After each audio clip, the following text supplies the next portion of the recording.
Welcome to the 8th grade's final class play here at Cape Ann Waldorf School. The play is called An Inspector Calls by J.B. Priestley.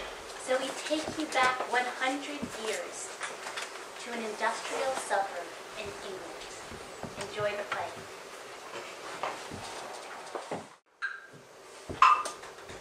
Ah, thank you, Edna. That's right. You like to like this portrait, Gerald. As a matter of fact, Finchley assured me it's exactly the same play your father gets from him. Then it'll be all right. The governor prides himself on being a good judge of port. I don't pretend to know much about it. I should jolly well think so, Gerald. I'd hate you to know all about port, like one of these purple-faced old men. Here, I'm not a purple-faced old man. No, but then you don't know all about port, do you? Now then, Sybil, you must take a little tonight. Special occasion. You know, huh? Very well. Just a little. Thank you. All right, Edna, I'll ring from the drawing room. We'll meet one coffee, probably in about half an hour. Yes, ma'am. Well, this is very nice, very nice. Good dinner too, Sybil.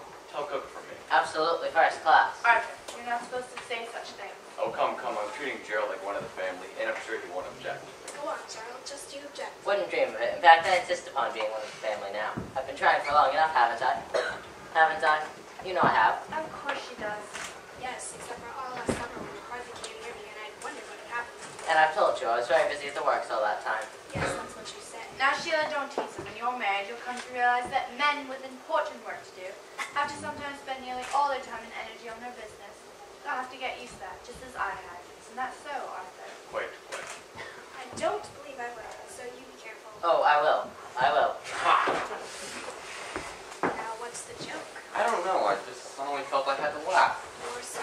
I'm not. What an expression, Sheila, really. The things you girls come up with these days. You think that's the best she can do? Don't be an ass, or... Stop it, you two. Arthur, what about this famous toast of yours? Ah, yes, of course. Well, Gerald, I know you agreed we should only have this quiet little family party. It's a pity Sir George and Lady Croft couldn't be with us. But they're abroad and so can't be helped. As I told you, they sent me a very nice cable. Couldn't be nicer. I'm not sorry we're celebrating quietly like this. Much nicer, really. I quite agree. So do I, but it makes speech making more difficult. Well, don't do any. What? Don't do any. Oh, yes, I will. This will be one of the happiest nights of my life. And one day, I hope, Eric, when you have a daughter of your own, you'll understand why. Now, Gerald, I'm going to tell you quite frankly, without any pretenses, that your engagement to my daughter Sheila means a tremendous lot to me. She'll make you happy, and I'm sure you'll make her happy. You're just the kind of son-in-law I've always wanted. Your father and I have been friendly rivals in business for some time now, though Croft's Limited is both older and bigger than Birling Company. Well, now you've brought us together, and perhaps we may look forward to the time when Crofts and Birlings are no longer competing, but are working together for lower costs and higher prices. Here, and I think my father would quite agree to that. Arthur, you ought not to talk business on an occasion like this. Nah, I only mentioned in passing. So here's wishing the pair of you the very best life you can bring. To Gerald and Sheila. All the best. Yes, Gerald. All the best. She's got a nasty temper tantrum sometimes, but she's all right. Good old Sheila. Yes, Sheila. Our congratulations and our very best wishes. Thank you. Chump, I can't drink to this. When do I drink? You can drink to me. All right, I drink to you. Thank you, and I drink to you. And I hope I can make you as happy as you deserve to be. You be careful or I'll start weeping. Perhaps this will help stop it. Oh, Gerald, you got it. Is it the one you wanted me to have? Yes, the very one. It's wonderful. Look at me. Isn't it a beauty? Oh, darling. Steady, old girl. The bumps. I think it's perfect. Now I really feel engaged. So you ought, darling. It's a lovely ring. Be careful with it. Careful. I'll never let it out of my sight for an instant. Look, Eric. Well, that came at just at the right minute, Gerald. That was clever of you.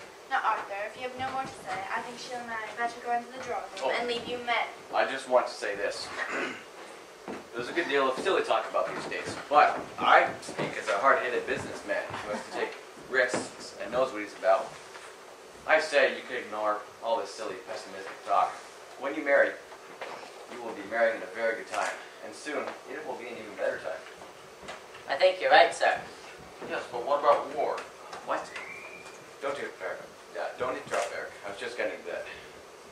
Just because the Kaiser makes a speech or two, or a few German officers have too much to drink, you'll hear some people say that war is inevitable. And to that I say fiddlesticks.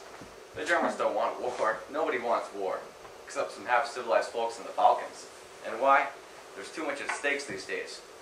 Everything to lose and nothing to gain by war. I know, but still.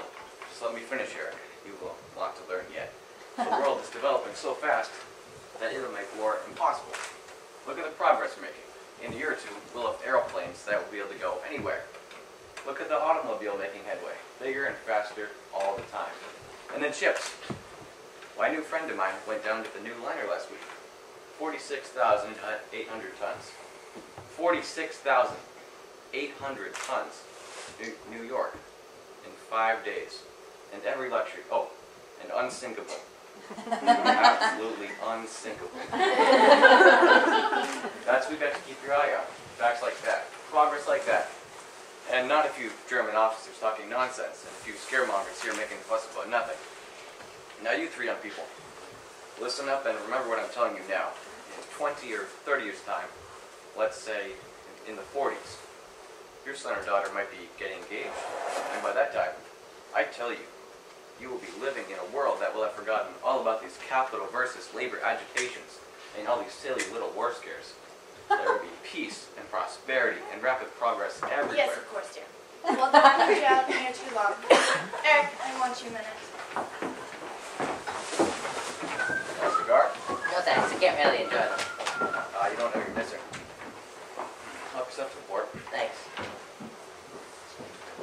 By the way, there's something I'd like to mention in strict confidence while we're by ourselves. I have an idea that your mother, Lady Croft, while she doesn't object to my girl, feels you might have done better for yourself socially. No. Don't blame her. She comes from a country family, led and so forth, and so it's only natural. But what I wanted to say was this. There's a fair chance that I might make my way onto the next honors list. Just a knighthood, of course. Oh, I say, congratulations. Ah, thanks.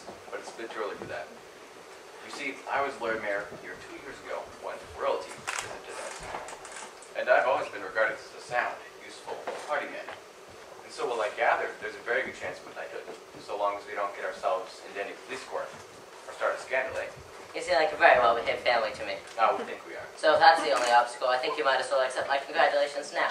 Oh, and I say, can I say something to my mother, Lady Croft, about this? I'm sure she'd be delighted. You might drop a hint to her when she gets back. What's up? Started telling your stories yet? No. Want another glass of port? Yes, please. Mother says we can't stay too long, but I don't think it matters. What's them talking about clothes again? You think a woman would never have clothes before she got married? I'm gonna pie about them. Yes, but you've got to remember, my boy, that clothes mean something quite different to a woman. Not just something for them to wear, not just something to make them look prettier, but sort of a sign or token of their self-respect. That's true. Yes, I remember. Well, what do you remember? Nothing. Nothing. Sounds a bit fishy to me. Yes, you don't know what some of these boys get up to nowadays. More money and time to spend than I had when I was Eric's age. But what so many of you don't seem to understand now, when things are so much easier, is that a man has to make his own way. Has to look after himself, and his family too, of course, when he has one. And so long as he does that, he won't come to much harm. But the way some of these cranks are talking right now, you think that everybody has to look after everybody else. Like we're all mixed up together like bees in a hive. A man has to mind his own business, and his own, and... Somebody at the front door? All right, Eric, I double answered. We'll have another glass of port, Joe, and we'll join the ladies. That will stop me giving you good advice. Yes. How was it on tonight, Father? An inspector's called. An inspector? What kind of inspector? Police inspector. Says his name's Inspector Gould. Don't know. Does he want to see me? Yes, sir. He says it's important. All right, now, show him in here. Maybe something about a warrant. I'm still in the back. Oh, Eric's probably been up to something, and that would be awkward, wouldn't it? Here, but what do you mean? Oh, just something we were talking about before you came in. A joke, really. Oh, I don't think it's funny. What's the matter with you? Nothing. Inspector Gould.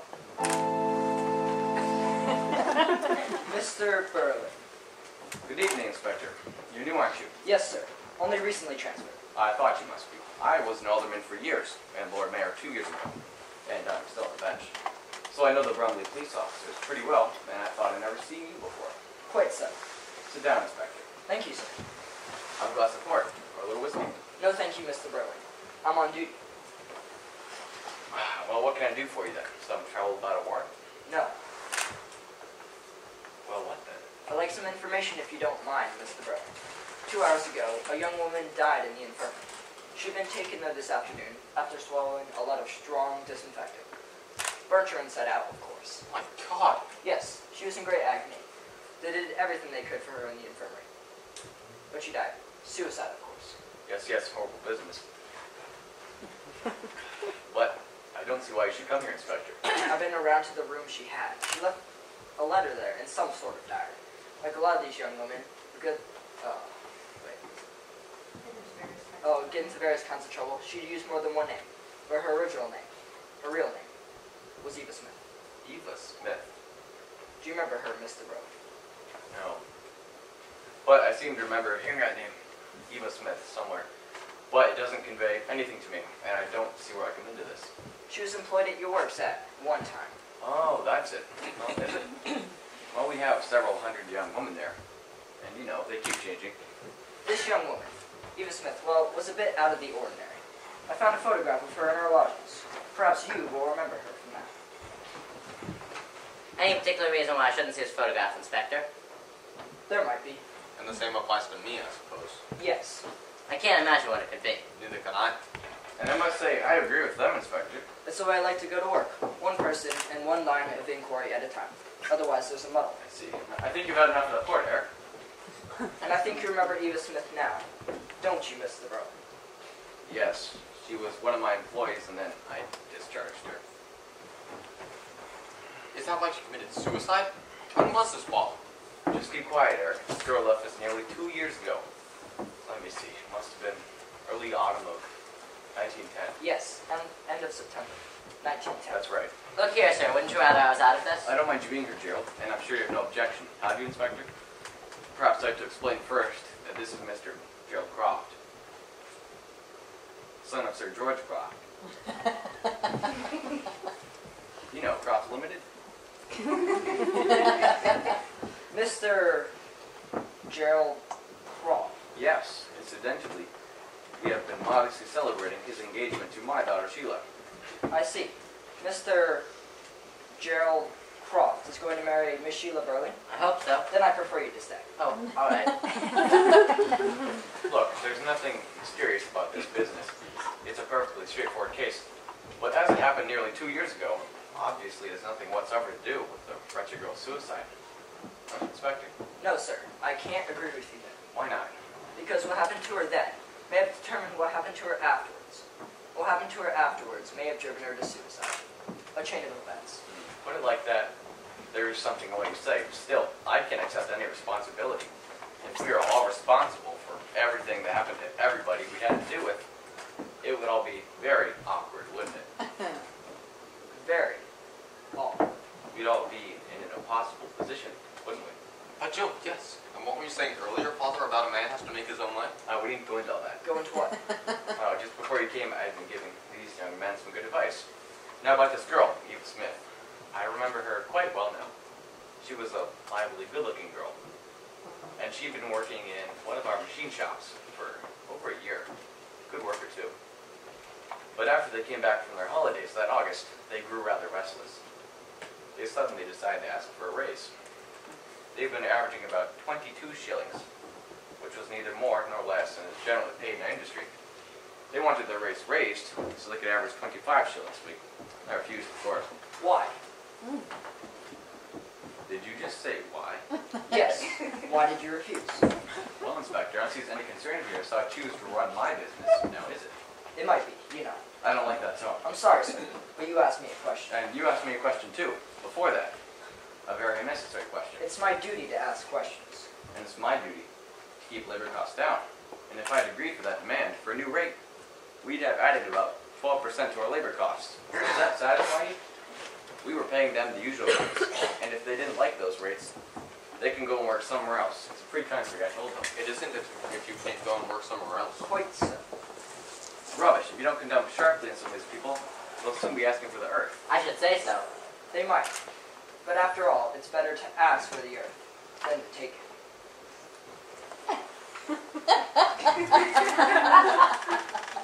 What did you say your name was, Inspector? Ghoul. Ghoul. How do you get along with Chief Constable, Colonel Roberts? I don't see much of him. Perhaps I had to warn you that he's an old friend of mine. and I see him fairly frequently. We play golf together up at the West Bromley sometimes. I don't play golf. I didn't suppose you did. Well, I think that's a damn shame. Eric, no, I've never wanted to. Oh, I mean about this girl, Eva Smith. Why shouldn't they have tried for higher wages? We tried for the highest possible prices, and I don't think she should have gotten sacked just because she had a bit more spirit than the others. Unless you brighten your ideas, you'll never be in a position to let anybody go to tell anybody to stay. It's about time you learn to face a few responsibilities. Have you any idea what happened to Eva after she left my employment? Get into trouble? Go on the streets? She didn't exactly go on the streets. What's this bad streets? Oh, sorry, I didn't know. Mommy sent me in to ask why I didn't come along to the drawing room. We shall be along in a minute now. Just finish it. I'm afraid not. There's nothing else you know of. Told you that. What's all this about? Nothing to do with you, Sheila. Run along. No, wait a minute, Miss Birling. Now look here, Inspector. I consider this officious and uncalled for. I have half a mind to report you. I've told you all I know, and it doesn't seem to me very important now. And now there isn't the slightest reason why my daughter should be dragged into this unpleasant business. What business? What's happening? I'm a police inspector, Miss Birling. This afternoon, a young woman drank some disinfectant and died. After several hours of agony, tonight in the infirmary. How horrible. Was it an accident? No, she wanted to end her life. She felt she couldn't go on any longer. Well, don't tell me it's because she left my employment nearly 2 years ago. That could have started it. Did you, Dad? Yes, the girl had been causing trouble in the works. I was quite justified. Yes, I think you were. I knew we'd have done the same thing. Don't look like that, Sheila. Sorry, it's just I can't help thinking about this girl destroying herself so horribly. And I've been so happy tonight. Oh, I wish she hadn't told me. Oh, was she like quite young? Yes, 24. Pretty? She wasn't pretty when I saw her today, but she had been pretty. Very pretty. That's enough of that. And I don't feel this requires getting you anywhere, Inspector. It's what happened to this girl after she left Mr. Birling's works that's important. Obviously, I suggested that some time ago. And we can't help you there, seeing as we don't know. Are you sure you don't know? Are you suggesting now that someone knows something about this girl? Yes.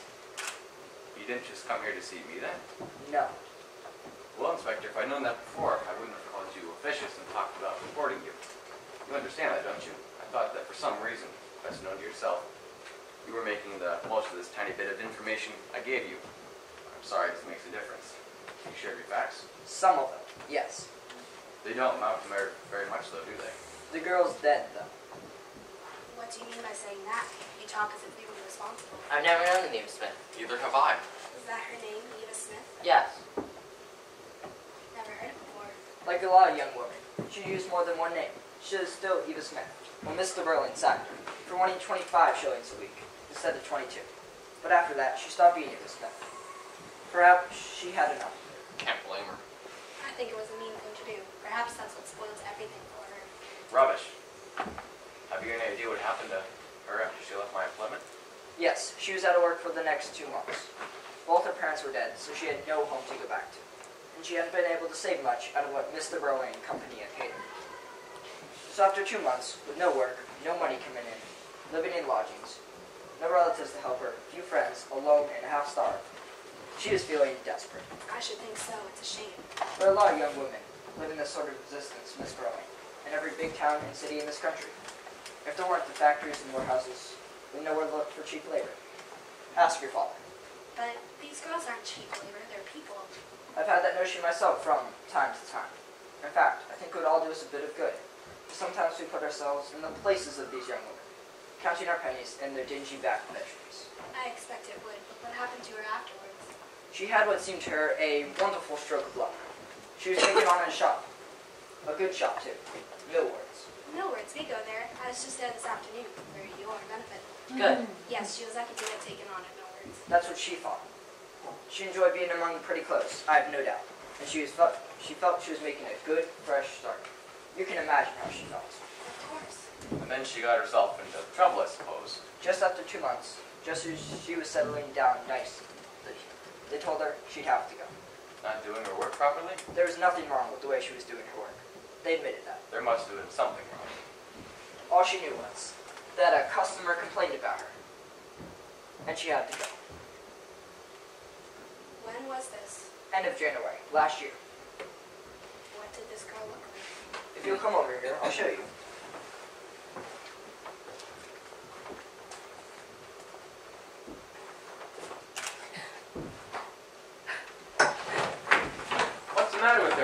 devil do you want to go upsetting the child like that? I didn't do it. She's upsetting herself. Well, why? Why? I don't know. That's something I have to find out. Well, I'll find out first. Should I go to her? No. I must also have word with my wife to tell her what's happening. We were having a nice family dinner, and a nasty mess you've made of it now, haven't you? That's more or less what I was thinking of earlier tonight. What? When I was at the infirmary, looking at what was left of Eva Smith. A nice little promising life there. I thought, what a nasty mess somebody's made of it. I'd like to have a look at that photograph now, Inspector. All in good time. I don't see You what... heard what I said before, Mr. Croft. One line of inquiry at a time. Otherwise we'll all be talking at once. And we won't know where we are. Look here, I've had enough of this. I dare say. You see, we are having a bit of a party here, and I've had a few drinks and rather a lot of champagne. And I've got a headache, and as I'm only in the way, I think I'd best turn in. And I think you'd better stay. Why should I? It might be less trouble.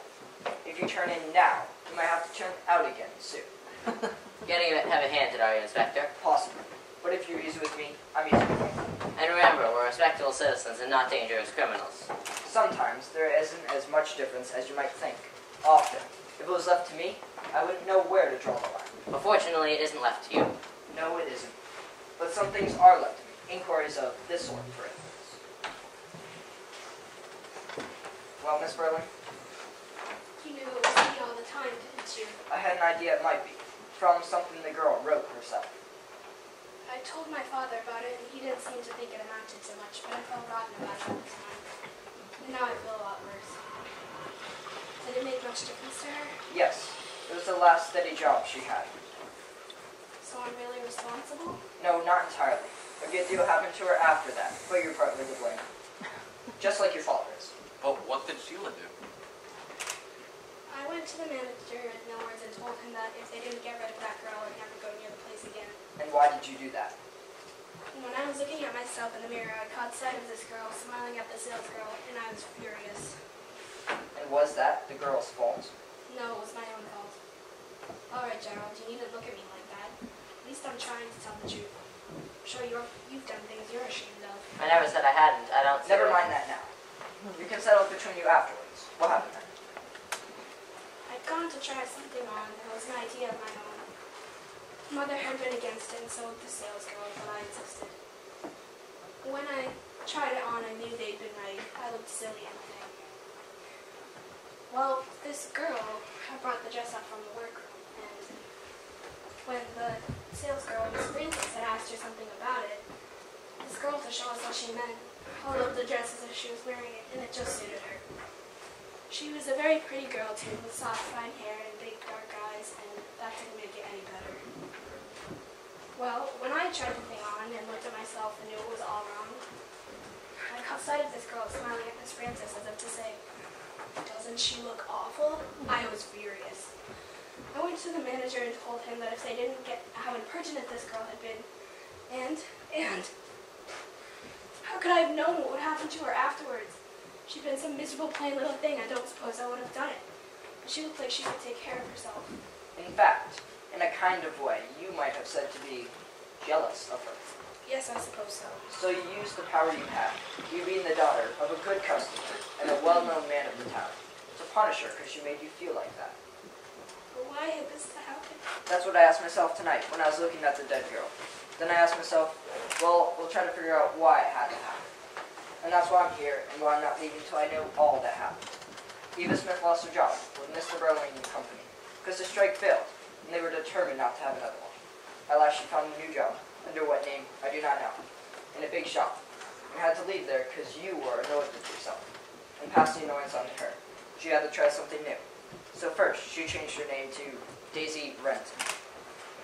Can I get myself a drink, Sheila? Or she called her Miss Renton. He's gone into the drawing room. Article, take the inspector along there, please. This girl, Eva Smith. I didn't. Oh, don't be stupid. Daisy Renton. It's the same thing. Why should I have known her? You gave yourself away as soon as you mentioned her on your name. Alright, I knew her. Let's leave it at that. We can't leave it at that. Now listen, darling. No, it's no use. You not only knew her, you knew her very well. Otherwise, you wouldn't have felt guilty about it. So when did you get to know her? Last spring and summer when you hardly came near me and said you were so busy? Were you? Yes, of course you were. I'm sorry, Sheila. It was all over and done with last summer. I haven't set eyes on this girl for nearly 6 months. I don't come into the suicide business. I thought I did half an hour ago. You don't. Neither of us does. So for God's sake, keep this from the inspector. About you and this girl? Yes, we can keep it from him. Oh, why, you fool. He knows. Of course he knows. And I hate to think about how much he knows, and we don't know yet. But we'll see. We'll see.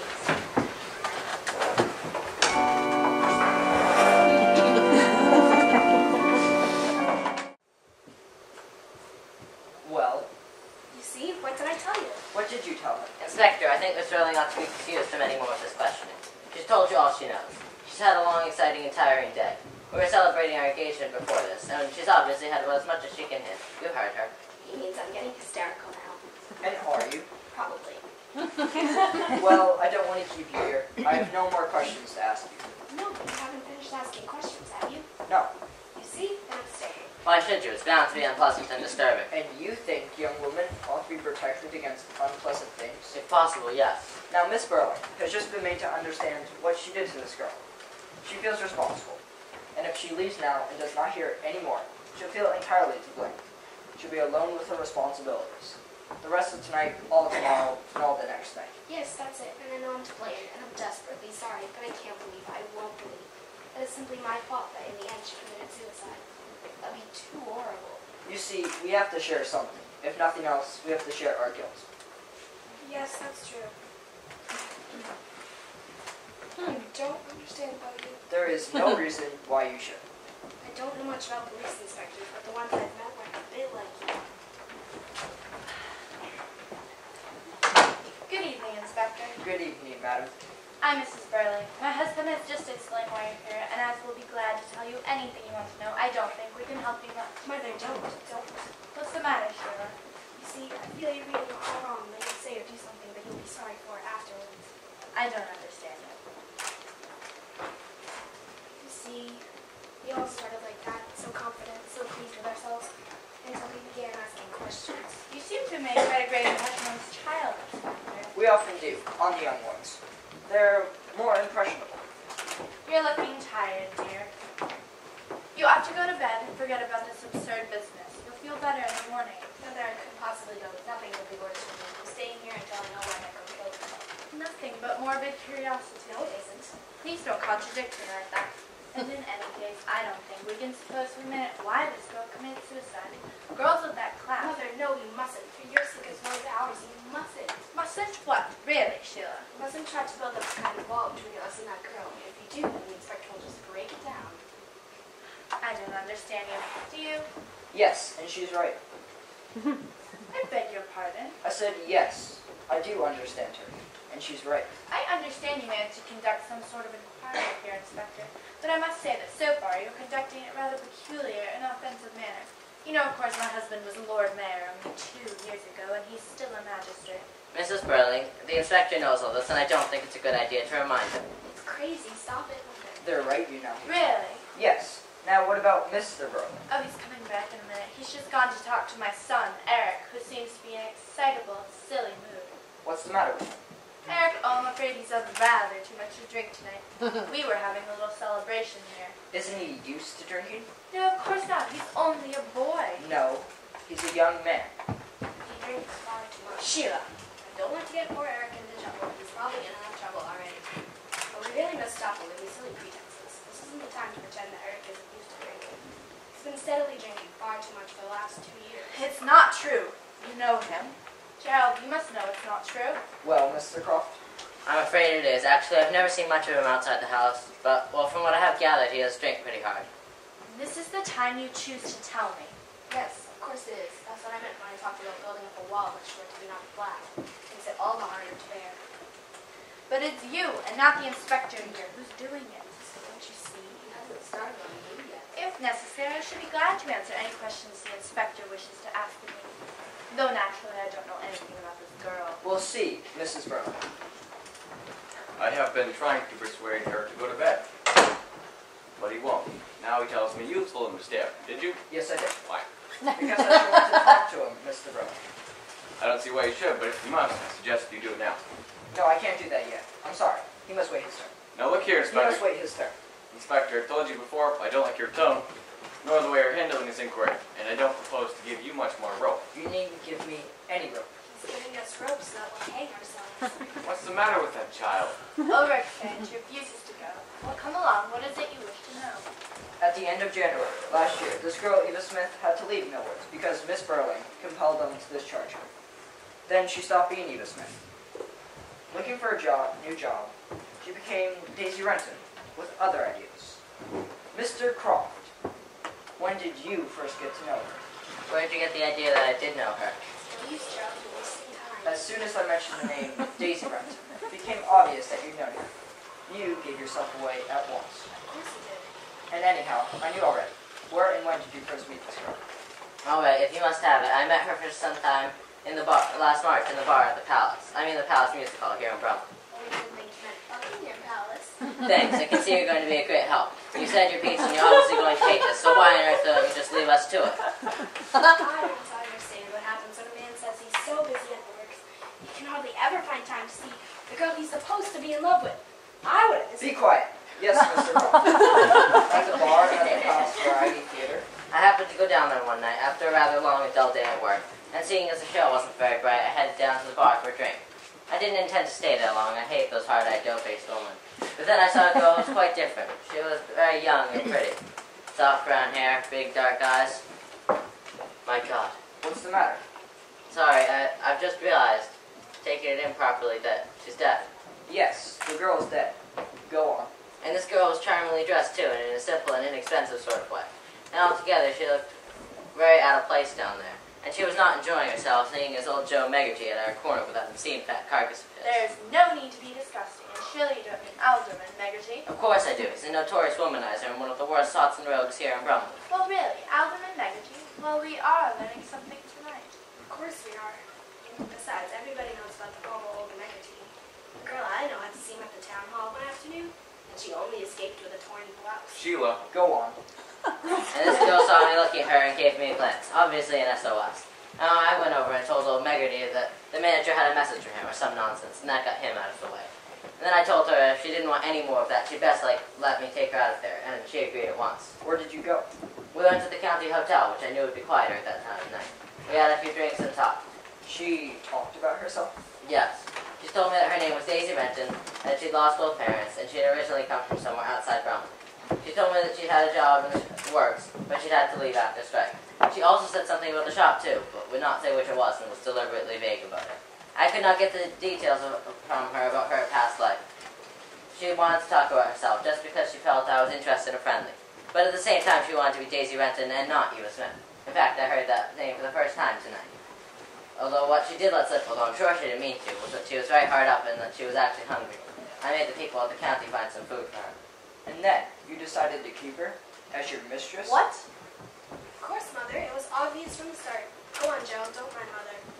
And I learned not that night, but 2 nights later, when I met her again, not by accident this time, that she in fact hadn't a penny. It was about to be turned out of the dingy back rooms that she had. It just happened that a friend of mine, Charlie Brunswick, had gone off to Canada for 6 months and had left me the keys to a nice set of rooms he had, and had asked me to keep watch over them and use them if I liked. I insisted upon Daisy moving into these rooms, and I gave her some money to keep her going. I felt sorry for her, and I did not want her returning to the palace bar. I asked for nothing in return. I see. Yes, but why are you saying that to him? You ought to be saying it to me. I suppose, I'm sorry, Sheila, somehow I know, somehow he makes you. He does know. But she became your mistress. Yes, I suppose it was inevitable. She was young and pretty and charming, and I at once became the most important person in her life. Yes. She was a girl. She was lonely. Were you in love with her? Just what I was going to ask. It's hard to say. I did not feel the same way about her she felt about me. Of course not. You were the wonderful fairy prince, Gerald. You must have adored it. All right, I did. Nearly any man would have done. That's the best thing you said all night. At least it was honest. Did you see her every night? No, I wasn't telling you a complete lie when I said I'd been very busy at the works. We were very busy, although I did see a good deal of her. I don't think we want any further details of this disgusting affair. I do, and besides, we haven't had any details yet. Is there anything else that you'd like to know? That you ought to know? Yes. When did this affair end? I can tell you exactly. In the first week of September, I had to go away for several weeks on business. And by that time, Daisy knew this affair was coming to an end. So I broke it off definitely before I went. How did she take it? Much better than I thought. She was gallant about it. That was No, it wasn't. She told me that she'd been happier than she'd ever been before, but she knew it couldn't last. Hadn't expected it to last. She didn't blame me at all. I wish to God she had now. Perhaps I'd feel better about it. She had to leave those rooms. Yes, we'd agreed on that. She lived very economically on what I'd allowed her over the summer, and she saved a little money. And she didn't want to take any more money, although I insisted on a parting gift of enough money, although not so very much, to take her through to the end of the year. Did she tell you what she proposed to do after you left her? No, she wouldn't speak of that. Although I got the idea from what she said once or twice that she planned on leaving Birlings. Whether she did or not, I don't know. Did she? Yes, she went away for about 2 months to some seaside place. By herself? Yes, I think she went away to be alone, to be quiet, and remember all that happened between you two. How do you know this? She kept a rough sort of diary. She said that she had to go away, to be quiet, and remember, just to make it last long. She felt there'd never be anything as good for her again, so she had to make it last longer. I see. Well, I never saw her again. That's all I can tell you. That's all I wanted to know from you. And in that case, as I'm rather more upset by this affair than I appear to be, and I'd like to be alone for some time, I'd be glad if you'd let me go. Go? Where? Home? No, just outside. Just walk outside for some time. I'll come back. All right, Mr. Croft. Just in case you forget or decide not to come back, Gerald, I think you better take this. I see. Well, I was expecting this. Don't dislike you as I did half an hour ago. In fact, in some odd way, I rather respect you more than I've ever done before. I knew anyhow you were lying about those months when you hardly did anything. And now at least you've been honest. But this makes a difference. You and I aren't the same people who sat down to dinner here. We'd have to start all over, getting to know each other. Now, Sheila, I'm not defending, but you must understand that a lot of young men... Don't interfere, please, Father. Gerald knows what I'm talking about, and you apparently don't. Yes, I do. But I'm coming back if I may. All right. Well, really, I don't know. I think we've just about come to the end of this wretched affair. I don't think so. Excuse me. You know, you never showed a photograph of her. No, it wasn't necessary, and I thought I better not to. You have a photograph of this girl. Yes, and I think you'd better have a look at it. I don't see any reason why I should. Probably not, but you still better have a look at it. Very well.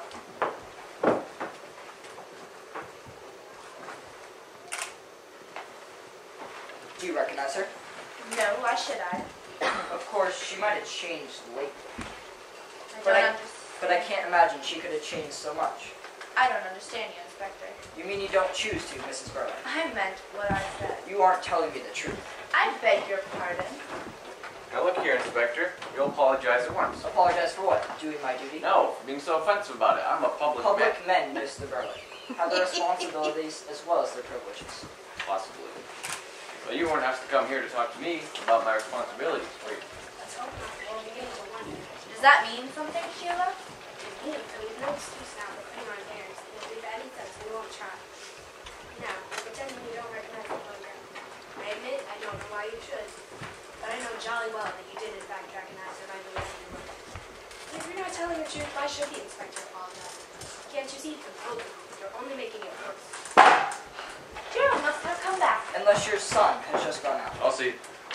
Mrs. Birling, you are a member, a prominent member of the Brumley's Women's Charity Organization, are you not? Go on, Mother, you might as well admit it. Yes, she is. Why? It's an organization where women in distress can appeal for help in various forms, isn't it? Yes, we've done a great deal of useful work in helping deserving cases. There was a meeting with the interviewing committee 2 weeks ago. I dare say there was. You know very well there was, Mrs. Birling. You were in the chair. And if I was, what business is it of yours? Do you want me to tell you in plain words? That must have been Eric. Have you been up to his room? Yes, I checked out on both landings. Must have been Eric we heard go out there. Silly boy, where can he have gone? I can't imagine. He was in one of his excitable, quear moods. And even though we don't need We him do here need now. him here. And if he doesn't come back soon, I shall have to go and find him. He's probably just gone to cool off. I Be hope back so. soon. I hope so. And why should you hope so? I'll explain why once you've answered my questions, Mrs. Birling.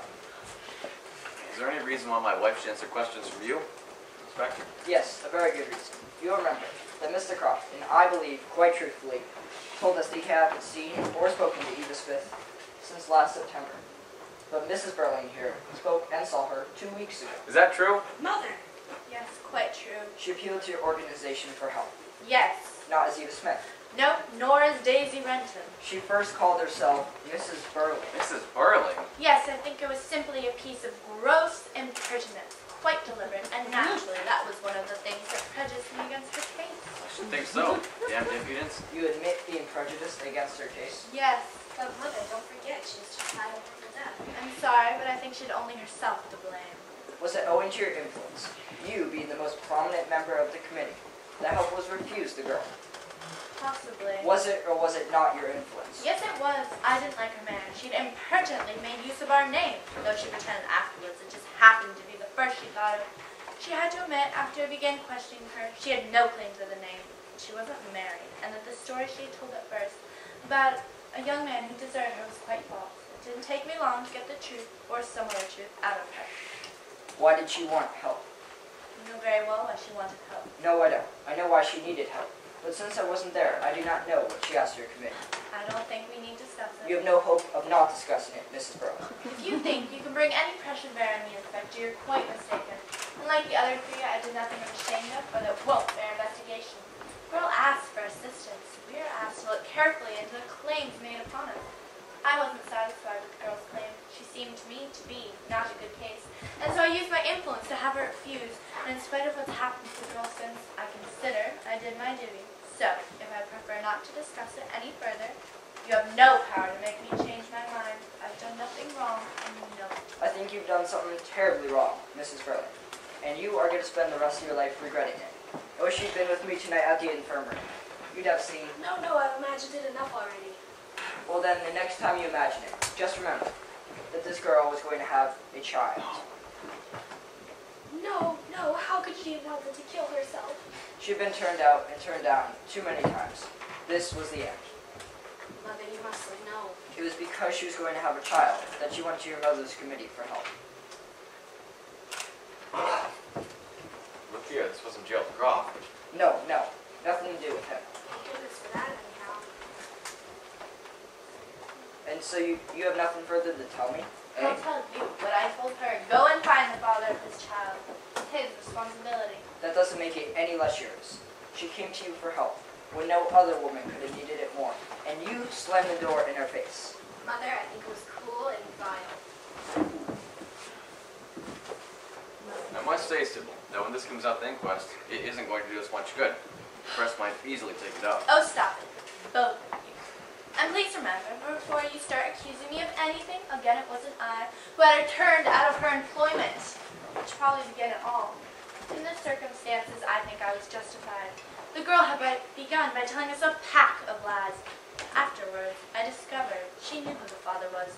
Yet she's quite certain about that, and so I told her it was her business to make him responsible, and if he refused to marry her, which in my opinion he ought to be compelled to, he must at least support her. You're not even sorry now, when you know what happened to this girl? I'm sorry she should have come to such a horrible end, but I can accept no blame for it at all. Who's to blame then? First, the girl herself.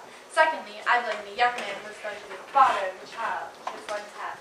If, as she said, he didn't belong to her class and was some young, drunken idler, then that's all the more reason why he shouldn't escape. And if her story is true, if the boy was given her stolen money. There's no point in assuming that. But suppose we do. Then he'd be entirely responsible. So, he is the chief culprit anyhow. Certainly, and he ought to be dealt with very severely. Mother, stop. Be quiet, Sheila. You're behaving like a hysterical child today. And if you take some steps to find this young man and make sure he's compelled to confess in public his responsibility, instead of staying here asking quite unnecessary questions, then you'd really be doing your duty. Don't worry, Mrs. Birling. I'll do my duty. I'm glad to hear it, and now no doubt you'd like to be saying goodnight. Not yet, I'm waiting. Waiting for what? To do my duty. Now, Mother, don't you see? Surely, I mean, it's ridiculous. Inspector, you're not trying to say that my boy is mixed up in this. If he is, then we know what to do, don't we? Mrs. Birling has just told us. Oh my God. Don't believe it. I won't believe it. Begged you to stop.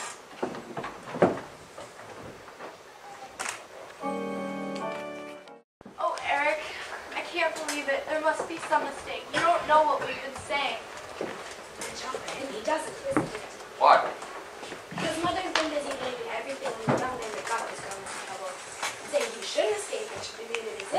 Sheila. You haven't made it much easier for me, have you, Mother? But I didn't know it was you. I never dreamt. Besides, you're not the type who will get drunk. Of course he does. I told you he did. You told her? Why, you little sneak? I told him 2 months ago, but of course I didn't. I always told him tonight because I knew everything was coming. Sheila, I simply don't understand your attitude. Neither do I. If you had any sense of Be quiet, loyalty. Mr. Birling. You have plenty of time, once I've gone, to adjust your family relationships. But right now, I'll have to hear what your son has to tell me, and I'll be obliged if you let us go on without any further interruptions. When and where did you first meet this girl? One night, last November, Where did you meet her? at the Palace Bar. I've been there for an hour or so with 2 or 3 chaps. I was a bit squiffy. What happened then? I began talking to her and stood for a few drinks. I was rather far gone by the time we had to go. Was she drunk too? She said she was a bit, chiefly because she hadn't much to eat that day. Had she gone there? To solicit? No, she wasn't that sort, really. But, well, I guess she didn't know what to do. There was some woman who wanted her to go there, but I never quite understood about that. But you went to her rooms that night. Yes, I insisted, it seems. I'm not very clear about that. But when I got there, she told me that she didn't want me to come in. But I was in one of those states where one easily turns nasty, and I threatened to make a row. So she let you in. Yes, and that's when it happened, and I can't even remember it. That's the hellish part. Oh my God, how stupid it all is. Eric, how could you? Sheila, take your mother along to the drawing room. But I want to. You heard what I said. Go on, Sybil.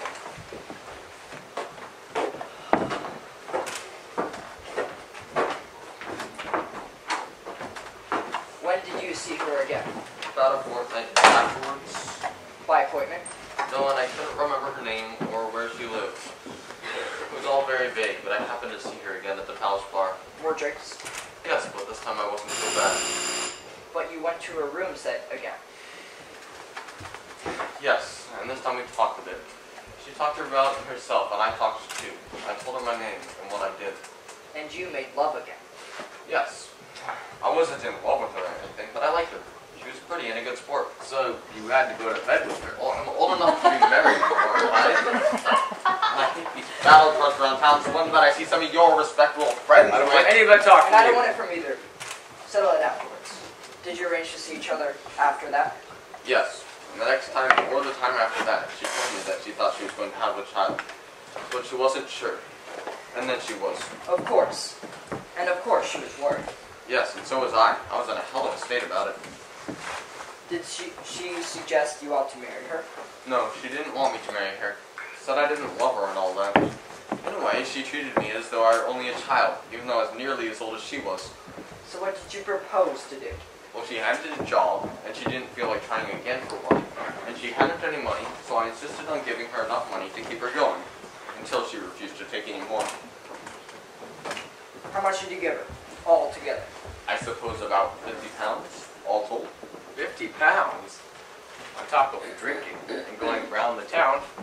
Where did you get that 50 pounds from? That's my question exactly. I got it from the office. Oh, my office? Yes. You mean you stole the money? Not really. What do you mean, not really? Sorry, Arthur. I simply couldn't stand there. I had to know what's happening. Well, I'll tell you what's happening. He's just admitted he was responsible for the girl's condition. And now he's telling us he supplied her with money he stole from my office. Eric, you stole money? No, not really.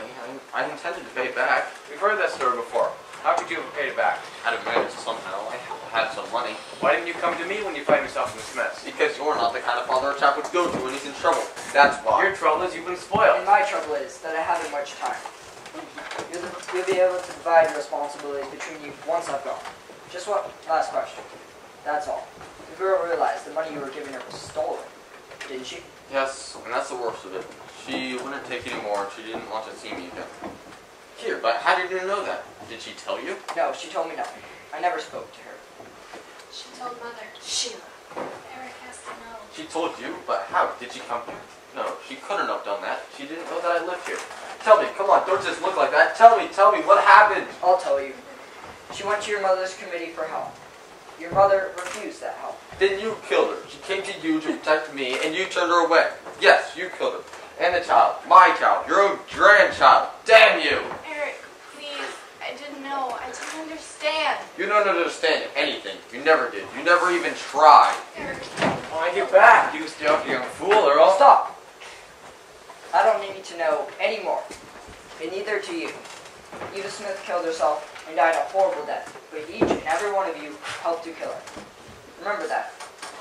Never forget it. But then again, I don't think you ever will. One Eva Smith is gone, but there are millions and millions of Eva Smiths and John Smiths still left with us, with their lives, their hopes, their fears, their sufferings and chance of happiness, all intertwined with our lives, with what we say, what we think, and what we do. We don't live alone. We are members of one body. We are responsible for one another.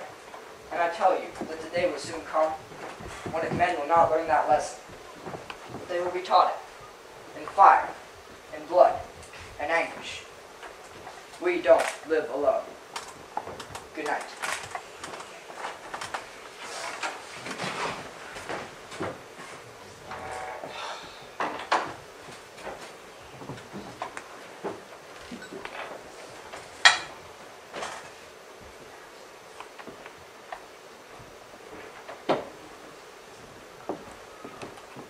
You're the one I blame for this. I'll bet I am. Yes. And you don't realize all you've done. Most of this is bound to come out. There will be a public scandal. I don't care now. You don't seem to care about anything. But I care. I was almost certain for a knighthood in the next honors list. Now you're beginning all over again to pretend that nothing much has happened. Nothing much has happened.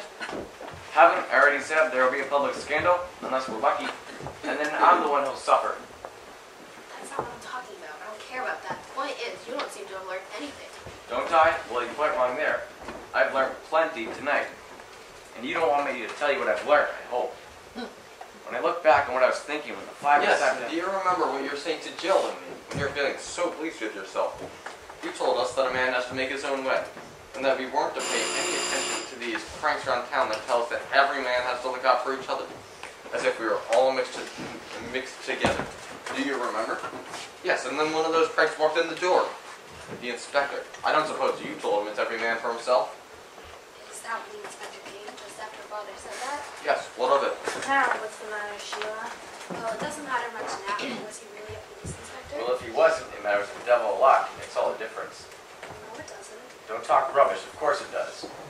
Well, it doesn't to me, and it oughtn't to me either. Don't be childish, Sheila. I'm not being. If you want to know if you two are being childish, try not to face the fact. I don't want any more of that talk. Any more of that talk, and you leave this room. That'll be terrible for her, won't it? I'm going anyhow, I'm going to continue. But don't you see? If all that's come out tonight is true, then it doesn't much matter when it was who made us confess. It was true, wasn't it? That's what's important. And that's what we did that's important. Not whether a man is a police inspector or not. Who's our police inspector, all right? That's just what I mean, Eric. It's any comfort to you, and it isn't to me. I have an idea. I had it all along vaguely that there was something curious about him. He wasn't an ordinary police inspector. You're right. Felt it too, didn't you? I must say, his manner was quite extraordinary. So rude and assertive. Yeah, then look at the way he talked to me, telling me to shut up and so on. He must have known I was ex-Lord Mayor and magistrate and so forth. Besides, the way he talked to you, remember? I mean, they don't talk like that. I've had dealings with dozens of them. All right, but it doesn't make any real difference, you know. Of course it does. No, she's right. It doesn't. That's comic. It is coming from you.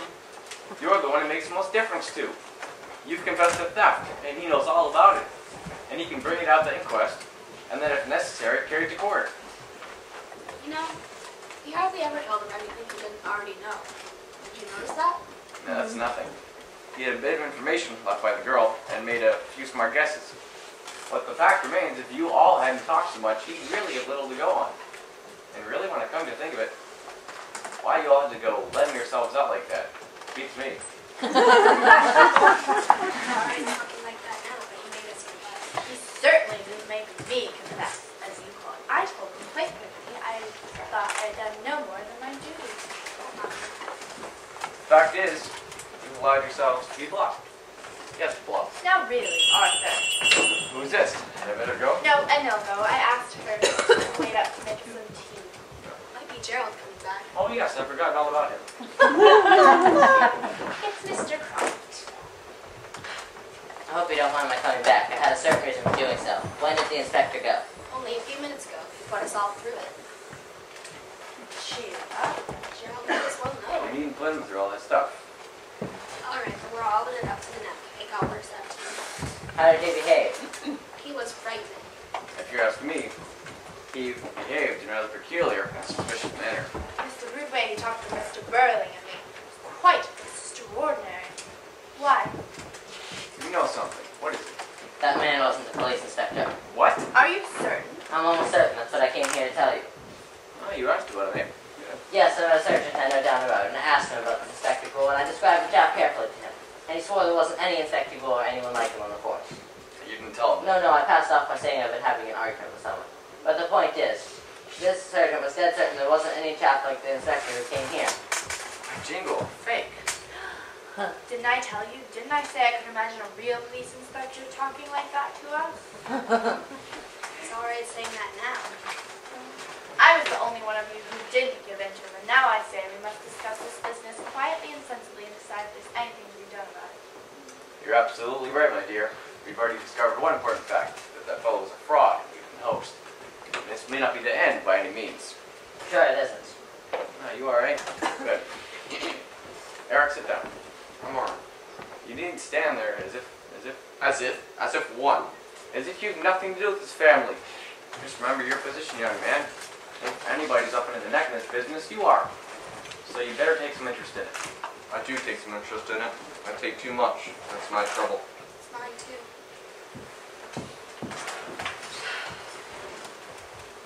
Now listen, you two. Still feeling on the edge? Then the least we can do is keep quiet. I'll admit that fellow antics riled us up a bit, but we found him out. And now all we have to do is keep our heads. Now it's our turn. Our turn to do what? To behave sensibly, sir, which is more than you're doing. What's the use of talking about behaving sensibly? You're beginning to act as though nothing's really happened at all, and I can't see it like that. The girl's still dead, isn't she? No one's brought her back to life, have they? That's just what I feel, Eric, and it's what they don't seem to understand. Whoever that chap was, the fact still remains that I did what I did, Mother did what she did, and the rest of you did what you did to her. It's still the same old rotten story, whether it's been told to a police inspector or to somebody else. And according to you, I ought to be feeling a lot better now. Gerald, I stole money. You might as well know. Eric! I don't care. Let him know. It's not the money that's important. It's what happened to this girl. And what we all did to her that matters. And I still feel the same about it. So I don't feel like sitting down and having a nice, cozy talk. Eric's absolutely right, and it's the best thing any one of us has said. It makes me feel a bit less ashamed of us. We're all beginning to pretend all over again. Look, for God's sake. Arthur. Well, my dear, they're so damn exasperating. I just want to try to understand our position, or to see the difference of a lot of stuff like this coming out in private, and to downright public scandal. Well, I say the girl is dead, and we all hope to kill her. David could says so, because I say there's no more real evidence we did than there was that chap was a police inspector. Of course there is. No, there isn't. Look at it. A man comes here pretending to be an inspector. It's a hoax of some sort. And what does he do? Working very artfully on bits of information he's picked up here and there, he bluffs us all into confessing we've been mixed up in this girl's life in one way or another. And so we have. But how do you know it was the same girl? Now, wait a minute. Let me see how that worked. Now, no, it wouldn't. Y'all admitted it. Yes, you all admitted something to do with the girl. But how do you know it was the same girl? Look at it. Mr. Birlings asked the girl, called Eva Smith, and he's forgotten. But then the inspector shows him a photograph, and he remembers, right? Yes, that part's straightforward enough. But what then? And then he happens to know that Sheila's had a girl signed for Millwards, and he tells us it's the same girl and shows her a photograph she remembers. Yes, the same photograph. But how do you know it was the same photograph? Did you see the one he showed your father? No, I didn't. And your father, see the one the inspector showed you? No, he didn't. I see what you mean. You see, then there's no proof of the same photograph, and therefore no proof it was the same girl. Now take me. I never saw a photograph. He caught me up by saying I'd been with the girl who changed her name to Daisy Renton, and I gave myself away at once because I'd known a Daisy Renton. And there wasn't the slightest proof that Daisy Renton was really Eva Smith. Exactly. So he could have been lying all the time. Exactly. He probably was. Now what happened after I left? I was upset because Eric had just left the house, and the inspector's manner was so severe, and he seemed so confident, and quite suddenly he said I had seen Eva Smith only 2 weeks ago. Those were his exact words. Like a fool, I said, yes, I had. But I don't see why he did that. She didn't call herself Eva Smith when she came to see you at the committee, did she? No, of course not, and I ought to have said so, but feeling so worried when he suddenly turned on me with those questions, I answered more or less what he wanted me to answer. Mother, don't forget, he showed you a photograph. You obviously recognized her. Did anyone else see this photograph? No, he showed it only to me. You see, then there's no proof it was the same girl. Did he ask you to identify a photograph, Eric? No, by the time he got to me, he didn't need a photograph. But it was obviously the same girl that I knew that went to see Mother's Committee. Why must it? Because she said that she would have to have help and that she wouldn't, and that she wouldn't take any more stolen money. And the girl I knew said that. Even then, it may still have been a lot of nonsense. Well, I don't see much nonsense when a girl goes and kills herself. You may be getting yourself out nicely, but I can't, and nor can Mother. We did her in all right. Don't be in such a hurry to put yourself into court. That interview with your mother could have been as much a put-up job as all that police inspector business. The whole damn thing could have been a nice piece of bluff. No police inquiry. No one girl this happened to. No scandal. And no suicide? We can find this out at once. How? By calling up the infirmary. Is a dead girl there or there isn't? It would look a bit odd, wouldn't it? Bringing up at this time of night.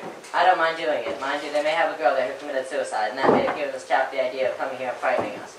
But even if they do, we still know proof it was the same girl we talked about here tonight. And if there isn't? Then it's final, definite proof that the whole thing's a sell. And now we'll see. Bromley 8986. Is this the infirmary? This is Mr. Gerald Croft, the Cross Limited. Yes, we were rather worried about one of our employees. Have you had a girl brought there by drinking disinfectant? Or any suicide? Yes, I'll wait.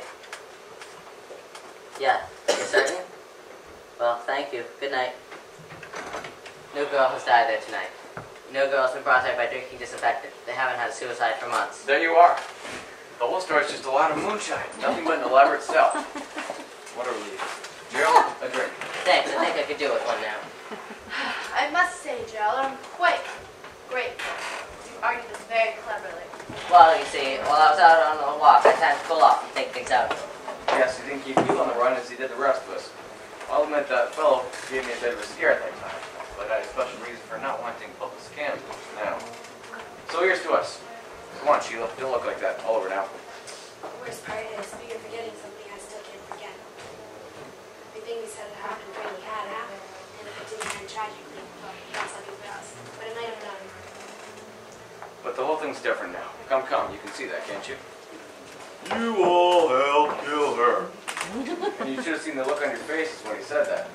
And the artful devil knew, all that time, that nobody had died. No one started with Fun Cup. Oh, he was clever, and he who laughs last, well, whatever it is. Going to that, young woman? I want to get out of this. Frighten's been waiting to talk. Nonsense. You haven't been laughed over it yet. The fellow comes here and starts You inventing. didn't invent what each of us admitted to doing, now did you? Well, what if he didn't? Look, you better ask Joe for that ring you get back to him, hadn't you? Then you'll feel better. So you're just pretending that everything was as it was before. I'm not. No, but these others are. Well, we've been had. That's all. So there's nothing to be sorry for, nothing to learn. We can all go on behaving just as we did before. Well, why shouldn't we? I tell you, whoever that inspector was anything but a joke. You knew it then, you began to learn something, and now you've stopped. You're ready to go on in the same old way. We'll go to bed then and stop standing there being hysterical. She's overtired. In the morning she'll be as amused as we are. It's all over now, Sheila. Now what about this ring? No, it's too soon, honestly. Now look at the pair of them. The famous younger generation knows it all. And they can't even take a joke.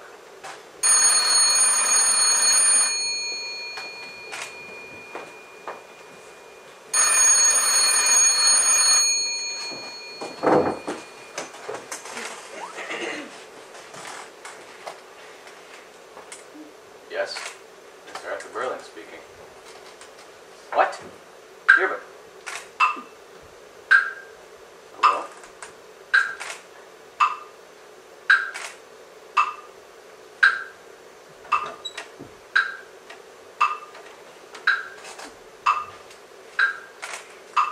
That was the police. A girl has just died on her way to the infirmary after drinking some disinfectant. And the police inspector is on his way here to ask some questions.